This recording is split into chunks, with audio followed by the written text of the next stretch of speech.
the October meeting of TV Toastmasters, and we have a very good meeting today. I'd like to, first of all, invite Carol up to say something about Russ Noling, who we lost as a member just recently. Carol?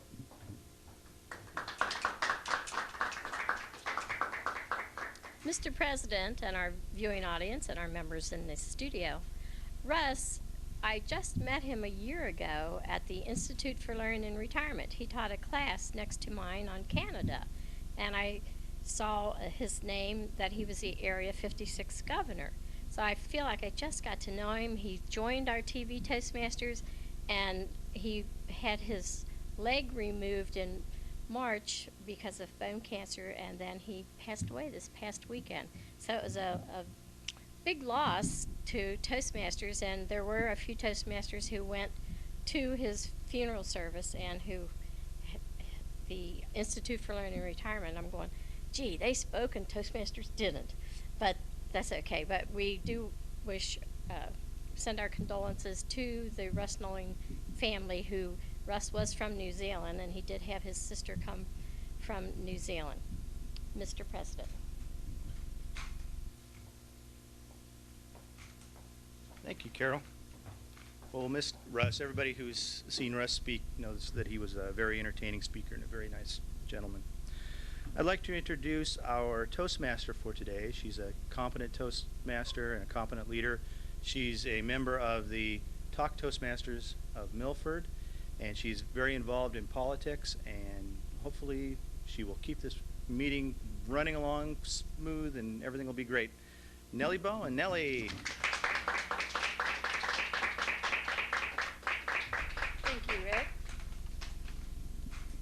Good morning, fellow Toastmasters and our guests and members of our viewing audience.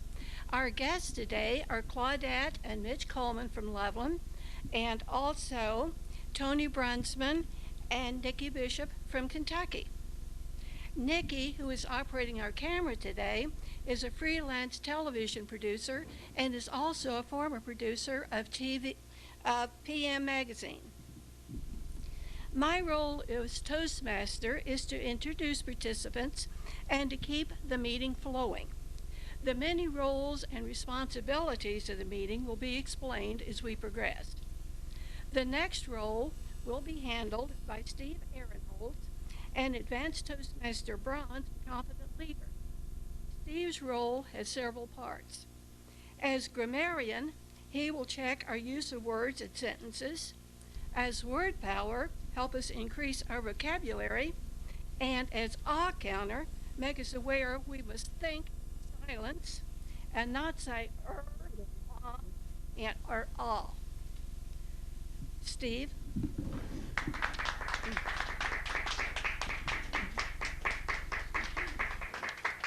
Thank you, Madam Toastmaster, fellow Toastmasters, and to our honored guests.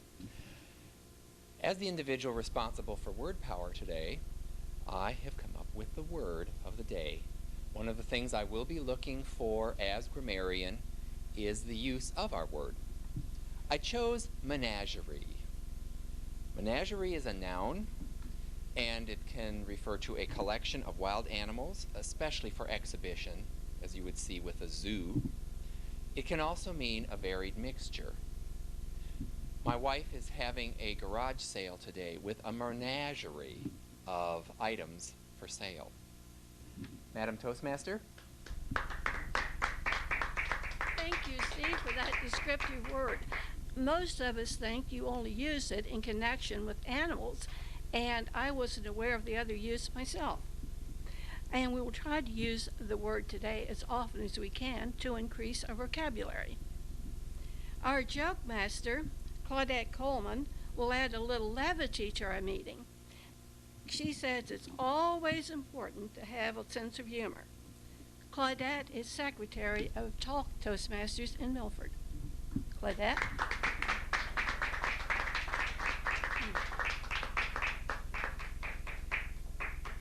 Thank you, Toastmaster. The man was thrilled the day his wife brought him a parrot for his birthday. Along with the parrot, she purchased a menagerie of other items that came with this parrot. But one thing that the man did not expect when he received the parrot was that it was older and it had quite a bad attitude. The parrot was very mean and rude to the man, incorrigible. He had a very foul beak. When the man would walk past the parrot's cage, oh, I forgot the camera. When the man would walk past the parrot's cage, the parrot would squawk at him and dive at him at the cage. The man tried to teach the parrot better manners. He tried to teach him and control his behavior to no avail. One day, the man became so incensed by the parrot's behavior that he grabbed the parrot from the cage, threw it in the freezer, and closed the door on it. The parrot squawked. You could hear things crashing inside the freezer, and then there was silence. Concerned, the man opened the freezer door, and the parrot leapt out of the freezer and onto the man's shoulder. The bird started stroking the man's cheek with his beak and telling the man, "I'm sorry. I apologize for being so mean. I apologize for being so rude. Please forgive me for swearing." The parrot turned to the freezer and began to shudder violently and looked back at the man and asked him one final question. "Could you just explain to me, what the heck did the chicken do to you?" Thank you, Claudette, for a delightful joke. Now for one of my favorite parts of the meeting, table topics. Table topics teaches us to think quickly and speak effectively about a topic with just a moment's notice. Our Tabletopics Master today will be Ben Davis. Ben is an advanced Toastmaster Gold and competent leader. He is currently serving as Lieutenant Governor of Marketing for District 40. Ben Davis.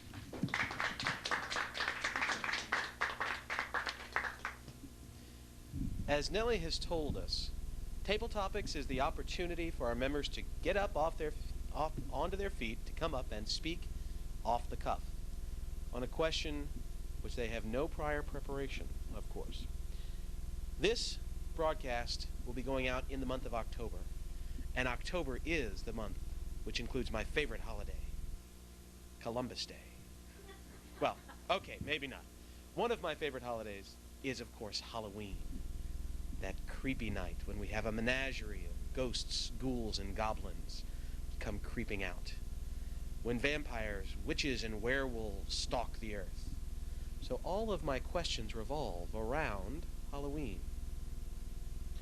First of all, I would like to ask Joe Schwerling. Joe, what was your favorite Halloween costume? The one that you have worn in the past. Joe Schwerling. Tabletopics Master, fellow Toastmasters, and audience guests. Although I can remember a number of years of trying to maximize my menagerie of candy acquisitions by visiting many of the close to 200 houses in my immediate subdivision, I can't remember a specific costume. I suspect it was mostly some types of homemade costumes with a simple mask acquired from a local 5 and dime store, which for those that aren't aware of, 5 and dime is what used to be able to get things for a nickel or a dime. As the name implies, now the dollar stores have everything for $1 or 10. I can remember some I think animal costumes, you know, maybe like cat, dog, something with spots. Of course, the simplest thing was always, I guess, a white sheet or to be a ghost. If I had my opportunity now to maximize the Toastmasters the Halloween opportunities, and with my love of orange, I would get one of these giant orange pumpkin suits that they've got now, and I could also fill it with enormous pockets so I could rake in even more of a menagerie of candy and other things, which I try not to eat too much more of anymore to control my weight. Mr. Tabletopics Master. I have a two-part question. This is to be shared by Rick Davis and Tony Brunsman. Trick or treat?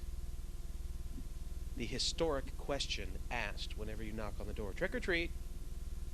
First, I'd like to ask Tony Brunsman to come up and tell us about his favorite trick, either pulled on you or something you pulled on someone else. Please remember, this is being broadcast. Anything that may be incriminating could be used in a court of law.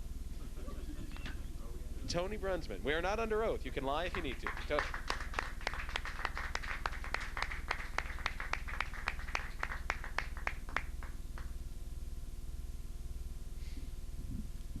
Mr. Tabletopics Master, fellow Toastmasters, yes. My favorite trick. I was probably the essential nice boy. I never had any tricks. But I want to relay to you a trick that was played upon me and my family. It was a dastardly trick, and it affected me throughout my whole life. It occurred when I was probably about 5 years old. I didn't know a whole lot about trick-or-treating at that time. Halloween was this blissful holiday where you went out and you said, trick or treat, and people gave you candy. It was great. But one night, some dastardly people snuck into our garage. I was only a boy of 5 years old, granted. And you know what they did? They took some soap and they rubbed it against all the windshields on my parents' car. And the next day, my brothers and I got up and we saw this. And we couldn't understand it. We had always given out candy. Did we not give out enough candy? Perhaps. And it has affected me to this day. Why did somebody do that? So now as I go out trick-or-treating, I continue to do that. I always carry a bar of soap with me, just in case. Trick or treat.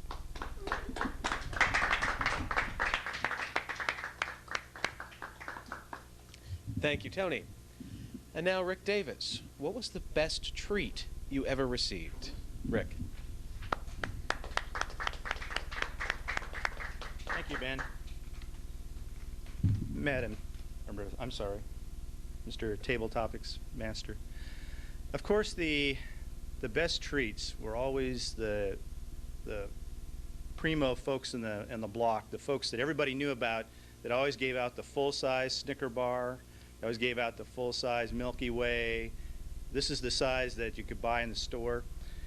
And I don't know how they did it. They were able to afford to give 200 or 300 of these really premium treats out. Those are the folks that you always went to their place first because they might run out or they might turn out their porch light. So you always had to check on them. The people that you hated to go to were the ones that handed out the sticky old popcorn ball. They give you a nickel. They would give you a little booklet. Some people even do horrible things like hand out toothbrushes. You know, how could anybody ever do anything like that on Halloween? But as far as the best treats go, and we try to emulate this today, is to hand out really good candy bars that are pretty good size And our place gets hit because we're right in the middle of a big subdivision. So we have to plan for maybe 250, 300 kids. But we try to do our best and carry on the tradition. Mr. Tabletopics Master.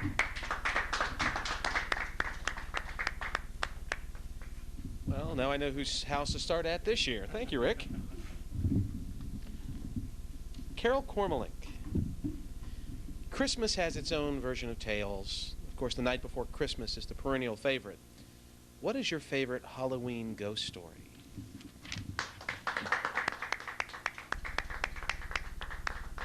Mr. Tabletopics Master, fellow Toastmasters, and our most honored guest and viewing audience.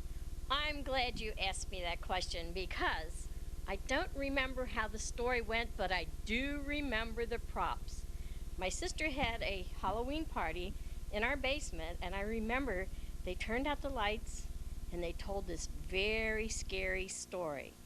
And I don't know how the story went, but I know for the eyeball, we passed around a peeled grape in the dark. And for the brains, we passed around cold spaghetti for the brains. And I can't remember how the story went, but I never will forget the props. And I wish I could remember the story, but that peeled grape, if you ever want to simulate an eyeball, the peeled grape in the dark, passed around, is very effective. If you ever want to simulate scattered brains, this cold spaghetti without the sauce is a good example of the scattered brains. So that was one of the scariest stories that I knew back in my youth. Mr. Tabletopics Master.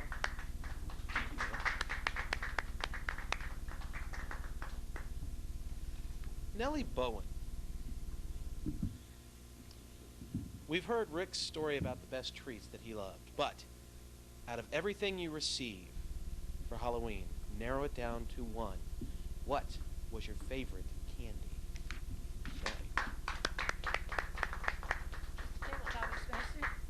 Well, I don't remember ever going out at Halloween. We always lived out in the country, and so my brothers did a few times, but I didn't. But at church, we had a program one year, and mine goes back to your first question about the costume. Mine was very apropos. I was the cat woman.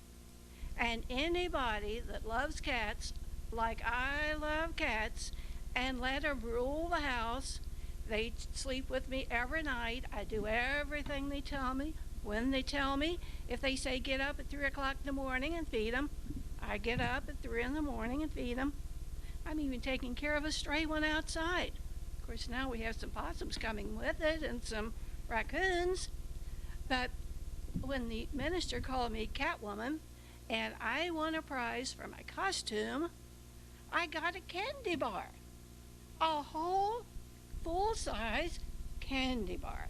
Now, could you imagine get anything better for a prize than a whole candy bar for your costume? But I did like what he called me. I was proud of that, being Catwoman. I wish I had the figure the one did in the movies, though. Thank you.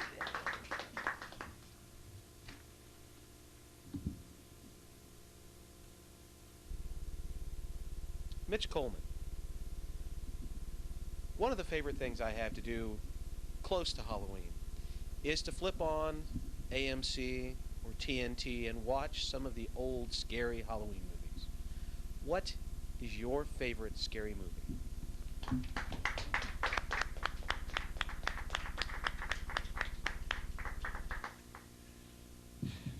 Mr. Tabletop Master, members, guests.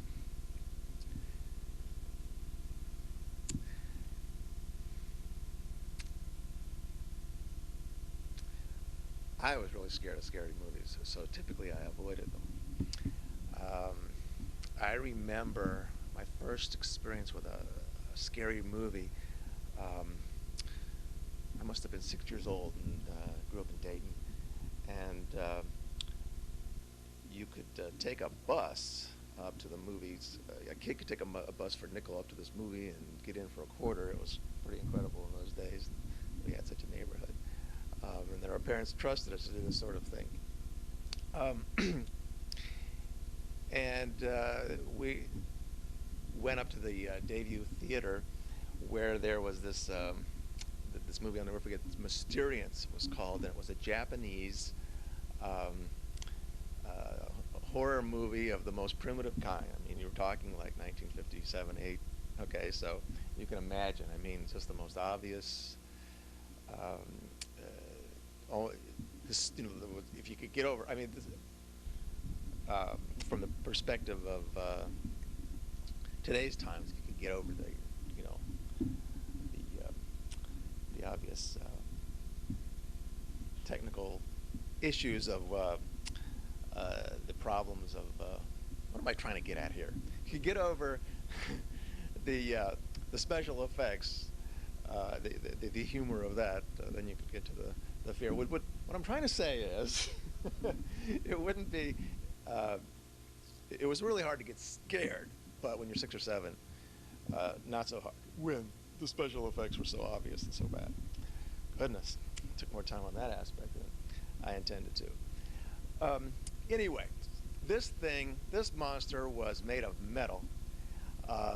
It stalked around like, and it had these penetrating laser beam eyes, which would destroy anything on contact, and it was coming to get you. I mean, particularly if you're 7 years old and you're sitting in the audience, it wasn't far away. And I remember the terror of that thing and how it just lingered for days and weeks on end. And even to this day, I shudder to think of this metallic beast coming at me, intent on destroying me.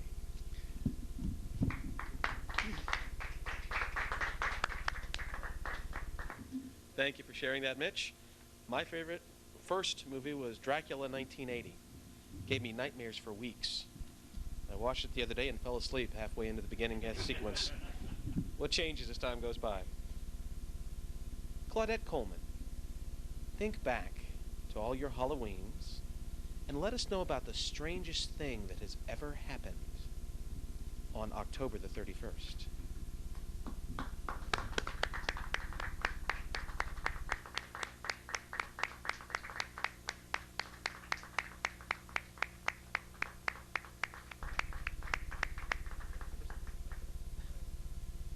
Thank you, Mr. Tabletopics Master.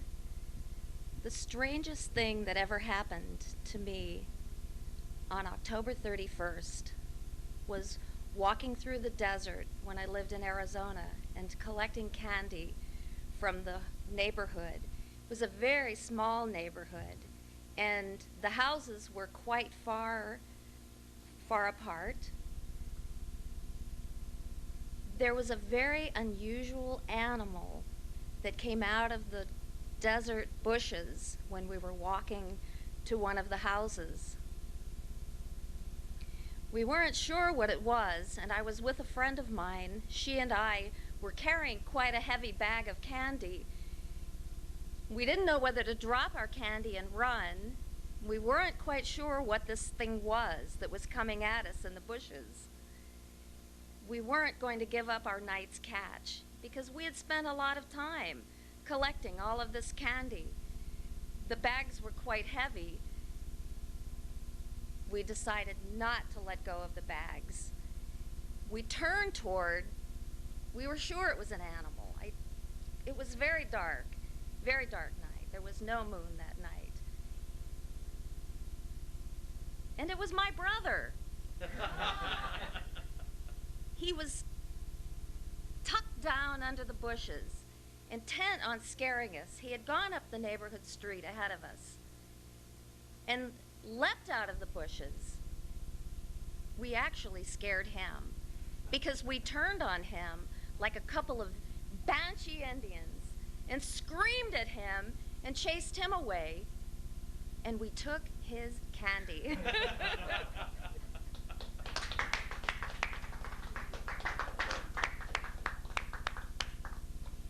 To the victor go the spoils. My final contestant today, Steve Ehrenholz. Steve, money is no object. Only thing you're bound by are the limits of your imagination. What would be the ultimate and ideal Halloween costume?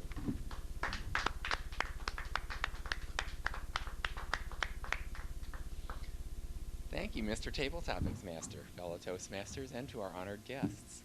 Money is no object. Ultimate Halloween costume. Well, first of all, this would have to be one of those costumes that would have the molded face piece and head so that you don't have to worry about coming apart at your ears. I think that I would probably want to go for some kind of superhero character, which means you could get the whole body suit. Now, this would have to be for a really chilly Halloween, because I can tell you this would be a toasty suit. But one of those where you would walk into a room full of people that you know, and as long as you didn't say anything, and this costume would have corrective lenses in it so that I didn't have to wear my glasses. No one would know you. Everyone would be guessing, who is that? Who is that? And not have a clue. You could go and listen in on different conversations. The fact that you couldn't say anything would be a little bit of a problem. But since money is no object, I think I would have one of those little devices that modifies your voice. Maybe make it sound like Donald Duck or Elmer Fudd. That way you could even carry on a conversation and no one would know. That would be my choice, Mr. Tabletopics Master. Bringing new life into the phrase, who was that masked man?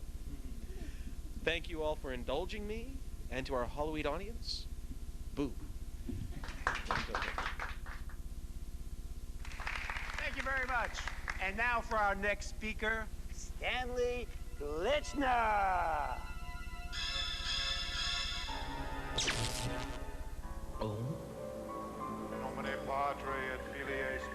Speaking in public doesn't have to be a death sentence. At Toastmasters, we can help you overcome your fears.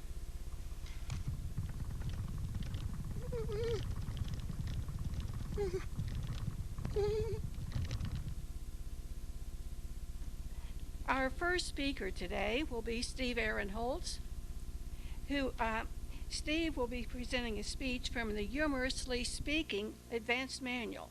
He is presenting speech number 5 from the manual. The objectives are to use exaggeration to tell a humorous story, entertain the audience, and to effectively use body language and voice to enhance a story. His speech will be 5 to 7 minutes long, and the title of his speech is Whatever Happened to the Workaday World of the Future? Time 5 to 7 minutes. Steve Ehrenholz.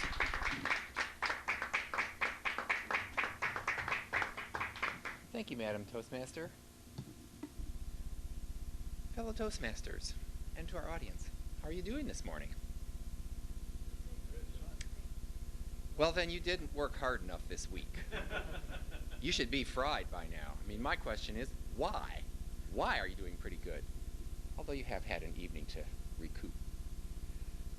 I'd like to know whatever happened to the workaday world of the future. We would hear about that the workday would get shorter, that people would not put in 40-hour work weeks. Well, I'll tell you, that's for sure true. 40-hour work weeks? I think most of us work more than that. In fact, I've realized that I could use a 40-hour workday, and I still wouldn't have everything done. And we keep hearing about doing more with less. When I first started working for my agency some years ago, one of the people had a sign taped to their desk. I remember it, and I think it's one of these that is timeless.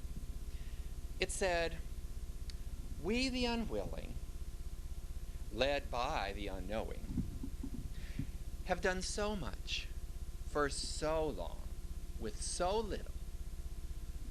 We now attempt the impossible with absolutely nothing.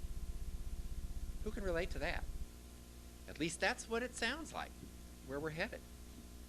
Another thing that you'd hear about is leisure time. We were going to have all kinds of leisure time. I don't know where that leisure time is.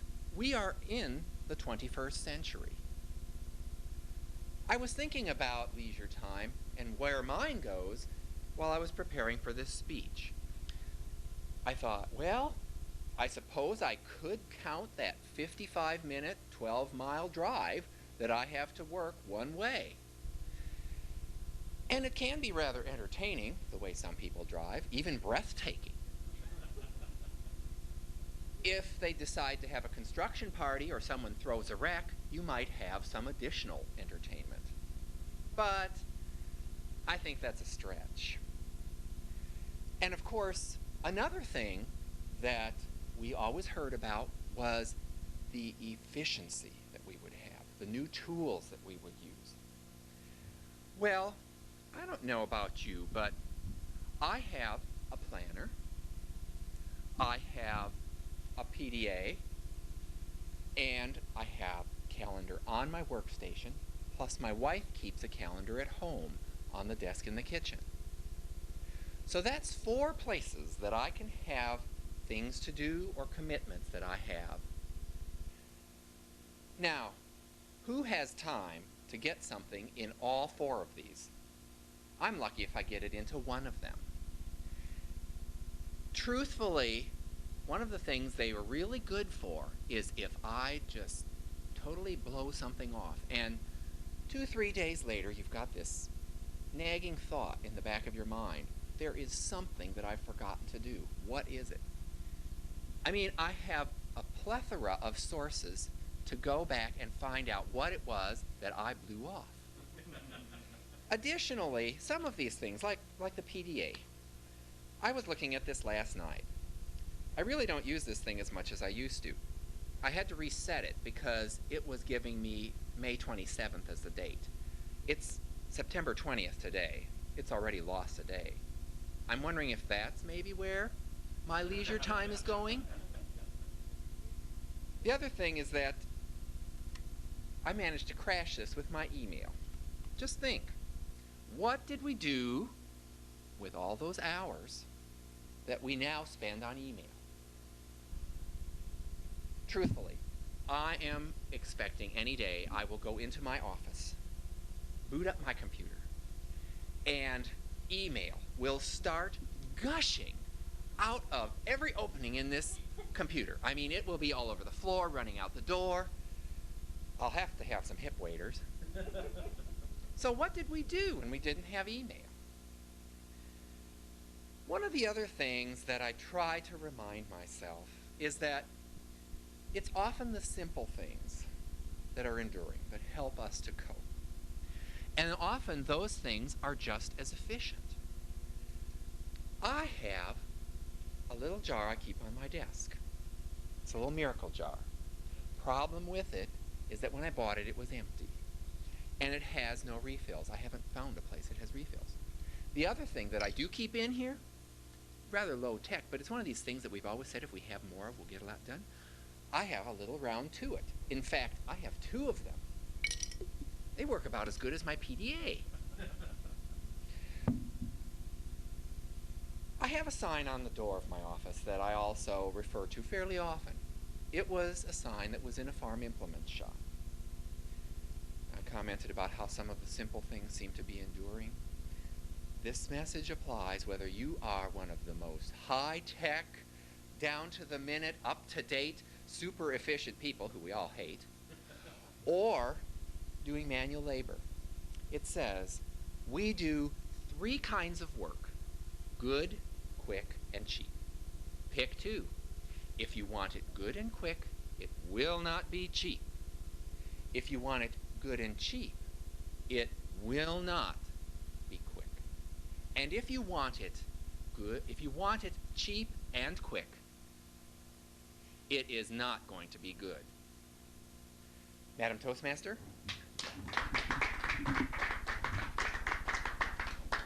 Thank you, Steve. Now that gives you something to think about. I'd like to begin tonight with a little joke. This guy, he's a farmer. And he's, hey, hello, sorry. But seriously, folks. Speaking in public is no joke. Farmer says, doctor says, chicken says. For help, call Toastmasters, the public speaking support group. The chicken. Our next speaker is Rick Davis. Rick is a distinguished Toastmaster. He will be evaluated by Ben Davis, who's no relation. Rick is speaking from the Basic Communication Leadership Manual, speech number 5. Rick is a scientist at NIOSH with a PhD in Treat Your Feet. With a PhD in Treat Your Feet? That's the title of his speech. Because your PhD is in hearing, correct? The objectives are to explore the use of your voice volume, pitch, rate, and quality as assets to your speaking voice to achieve a pleasing, natural tone quality when speaking. His time is 5 to 7 minutes. Rick, treat your feet. Rick Davis. Thanks, Nellye. That's entirely my problem. I filled in the wrong space. Napoleon said, "An army travels on its stomach." I would like to disagree. Madam Toastmaster, fellow Toastmasters, guests, and our studio audience. Anyone who's suffered foot pain knows that an army travels on its feet. And if your feet aren't in any kind of situation to travel, you don't go very far. I didn't realize it, but I'm a long-term foot pain sufferer. I've been suffering foot pain probably since when I was in grade school. I was the kid that hated to run, hated to walk any great distances. I didn't mind other things. I used to enjoy lifting weights and doing all these other physical things. But as far as walking or running came, I did not care for that at all. Later, when I became a scout leader, I was the one that always was trying to talk the scouts out of the 20-mile walk, the long-distance bicycling, and those sorts of things. But it all came to a head a few years ago when, what's happened is my feet have gotten progressively worse. Last couple of years, I belonged to a outfit called the Commissioned Corps Readiness Force, and they began enforcing physical standards. And I could do all the push-ups and sit-ups and all the things that they required, but they required a 1.5-mile run. And what I was finding is, as I was getting ready to train to do this 1.5-mile run, that my feet just were killing me. I was just not able to accomplish this, and I would have to stop in order to get my feet from stop hurting. And finally, one day when I was visiting my doctor for another problem, I forget what, I mentioned to him that I was having foot pain. And he said, "Well, you have a bunion. That's why you should be having foot pain." So I decided, in order to accomplish this physical requirement that was required for the Commissioned Corps Readiness Force, that I would have this bunion operated on. This required some planning. The person who does this only does it once a month, and so I had to fit into his schedule. And I had another opportunity. I had an opportunity to go to England in July, so I didn't want to be. I want to be able to travel on my feet. So I put it off, and finally September, 2.5 weeks ago, I had my bunion operated on. Now, anyone who's ever had a foot operation knows that the first thing you're not allowed to do is to put any weight on that foot for 2 weeks, which is very interesting. You can't go to work because they don't want you. There's any opportunity that you can put any kind of weight on that foot at all. They actually go in and cut the bones, and so they have to be rejoined.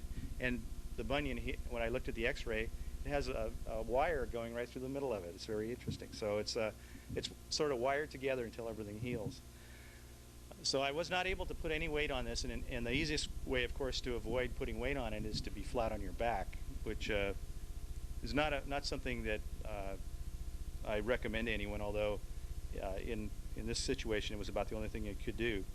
I thought, well, I'll get a lot of reading done. No, reading did not get done. I was able to read the newspaper every day, but I spent a lot of time watching daytime TV, and let me tell you, daytime TV is the worst. You also find out about your family. They do little things to sabotage you. They leave the wireless phone on the other side of the house. So by the time you get there, the answering machine's picked up on it, or the person is hung up and gone on to other things. They leave shoes laying in the middle of the floor, all these other things that are really nice. The one thing that I can say, and this is, I know Nellye will enjoy, is that I developed a much stronger relationship with my cat, because as I was laying there, my cat was laying on top of me. So for 2.5 weeks, or for 2 weeks, our little kitty used me as her bed. So that worked out well. Let me just say that all kidding aside, that I think that this is going to be a very positive thing. It's one of these things where you put in a certain amount of effort and you're going to get a lot more out of it. I think that anyone who has foot problems knows that it's not a lot of fun.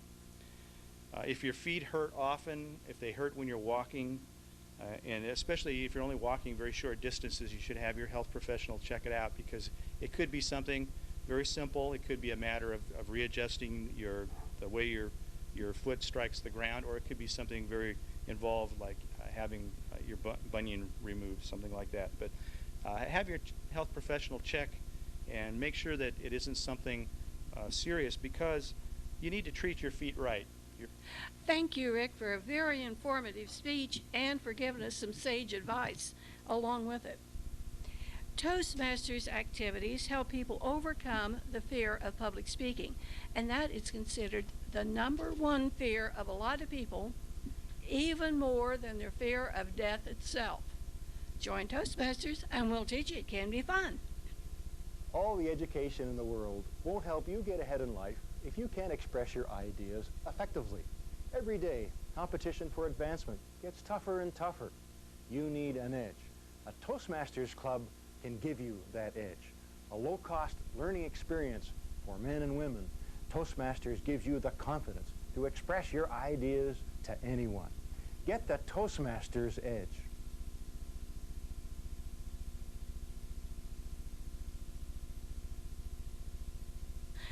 A general evaluator, Carol Cormelink, today directs the educational training.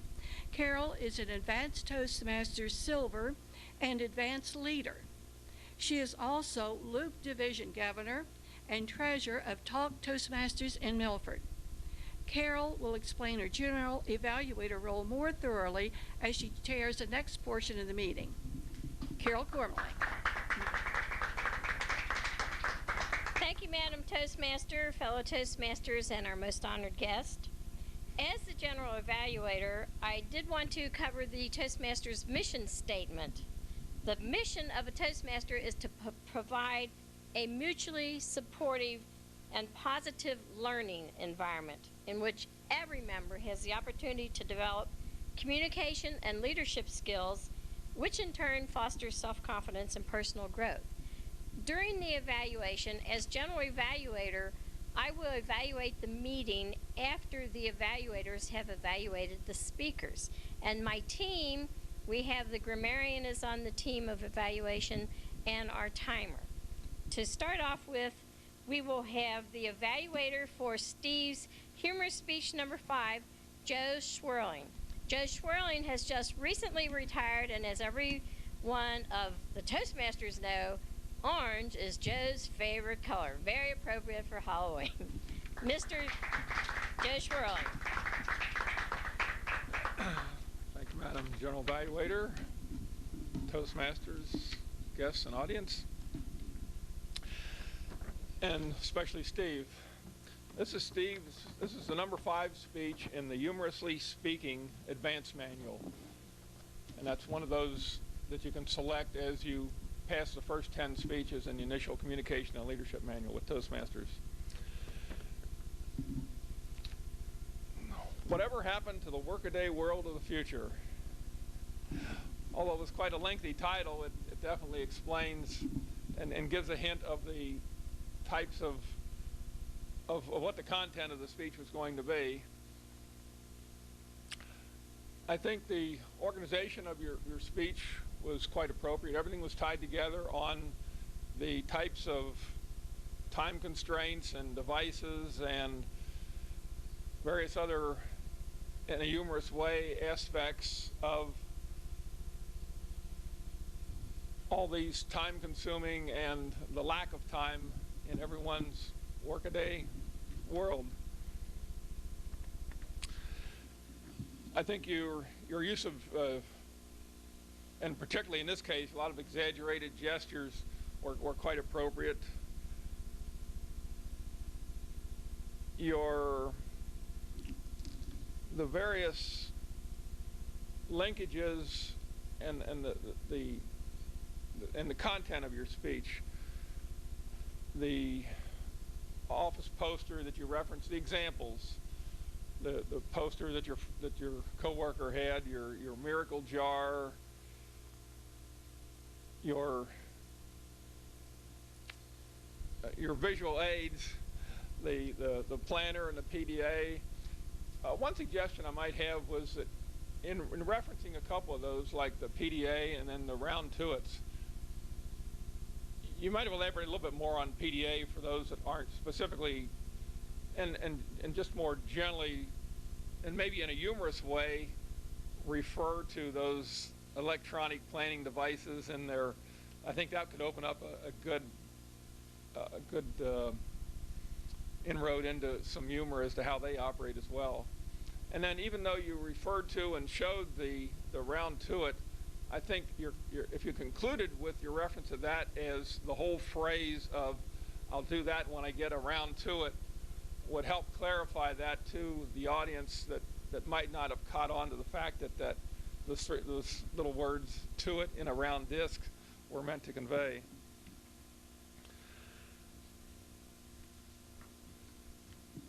I also like the parts of near the end of your speech where you had the trio of the ways to get things done: good, quick, and cheap, and the explanation of the pairs and what the result is. Beyond that, I think one final suggestion would be maybe instead of making that the ending, maybe an exaggerated humorous statement separate from that would also tie back to the title or the overall content, rather than just leaving the third of those three items as being the ending. It was humorous in itself, but I think letting those stand alone and then come back with a humorous summary ending would add even more impact to your presentation. And I'm sure we all enjoy this and future presentations, especially those humorous ones. Thank you, Steve. Carol. Thank you, Joe Schwerling. One of the things that evaluator is important to the person is because that helps them to improve their speaking. So if Steve were to give this speech again, it would help to clarify it in Joe's mind if he would do that. And I also do not know what a PDA is, so that was good. I'll talk a little bit more about that later. Our next evaluator has already been introduced, Ben Davis. He will be evaluating Rick's speech, and I'd like to welcome Ben Davis to the lectern. Fellow Toastmasters, most welcome guests, and especially Rick. Rick, your presentation treat your feet. You told me before you began that you weren't really going to be working on a great deal of vocal variety, so I'll leave that aside at this point. Just talk in general about your presentation. First of all, I liked your opening. I always enjoy somebody quoting Napoleon in such an effective manner. Bringing it out, an army always travels on its stomach. I disagree. Really did offer your audience a chance to laugh with you there at the beginning before getting into the meat of your speech, and it did give you something to really stick a toe in to your topic. Thank you. Warning ahead of time, this is going to be one of my suggestions for you. Puns seem quite fitting for this one. I believe you had a logical progression in your speech. You first of all defined the history of the problem. You talked about the resolution of your personal problem, and then you went on into an admonition to the rest of us to be cautious in our own steps in dealing with the problem, finding out what's going on here. Some suggestions for you. First of all, you did have a couple of verbal missteps, as I was calling them. For example, you said physical requirement that was required at one point, which just struck me as being odd. The other thing, and I kind of alluded to this at the beginning, this speech is an excellent opportunity for more humor. Yes, you can walk this whole foot thing into the ground if you'd like, but still, the opportunities are here. For example, just think about the use of the phrases, well, I really put my foot in at that time, or perhaps saying, well, I turned out to be a victim of foot and mouth disease. Adding this in here, it does help to add a running theme, adds a lot more humor without detracting from the seriousness of your message. You are your message at this point. Seeing you hobbling around on the walker there, instead of standing up and striding confidently as we normally do, does help deliver your point. And this would help us, I think, to accept it a little bit more easily. For example, the one thing that I will say here, you ended, your last line was, if you don't have mobility, life isn't a lot of fun. How about changing that around and alluding back to your beginning by saying, without feet, no matter what Napoleon says, you'll be going nowhere fast. Something along those lines, which really does help to tie it back together with the original theme. Rick, I enjoyed it. I'm sure that you look forward to being more mobile as time goes on, and I appreciate, as always, the opportunity to evaluate you. Madam General Evaluator. Thank you, Ben, and I'll make some more comments on your evaluation after. I would like to thank all of you here today. Your cooperation and participation has made this a delightful meeting. And to our television audience, thank you for your interest in Toastmasters. I will now return control of the meeting over to our president, Rick Davis.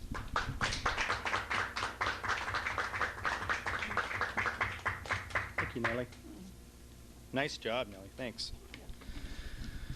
All right, I want to remind everyone that the next meeting of the TV Toastmasters is at the Kenwood Church on October 7th. It's at 5 p.m., right? 6:30. I've got that down. 7 p.m. No, wait a minute, it's at 6:30 p.m. 6:30. And then the meeting after that, the meeting back here at the cable station, is October 26th. We changed that because there are going to be a number of people tied up in Toastmaster-related items. I want to thank you all for coming. I want to thank the viewing audience for tuning in, and we will see you next time.